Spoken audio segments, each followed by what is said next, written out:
નમસ્કાર, આપ જોઈ રહ્યા છો નેશન પ્લસ ન્યૂઝ. હું છું આપની સાથે હેતલ ભગત.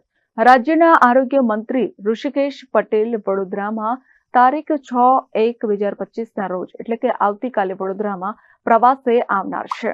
રાજ્યના આરોગ્ય મંત્રી ઋષિકેશ પટેલ આગામી તારીખ 6 જાન્યુઆરી 2025 રોજ સોમવારે સવારે 10 કલાકે પારુલ યુનિવર્સિટી દ્વારા આયોજિત national health care skills conclave 2025 ઉપસ્થિત રહેશે.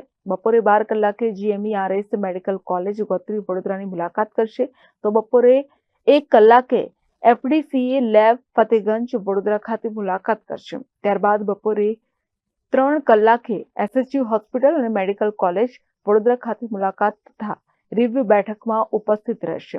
આ બેઠક પૂર્ણ થયા બાદ અનુકૂળતાએ ગાંધીનગર જવા રવાના થશે. સમાચારોના સતત અપડેટ મેળવવા માટે અમારી નેશન પ્લસ ન્યૂઝની યુટ્યુબ ચેનલને સબસ્ક્રાઇબ કરો, બેલ આઇકન દબાવો અને જોડાયેલા રહો ફેસબુક, ઇન્સ્ટાગ્રામ અને ટ્વિટર પર.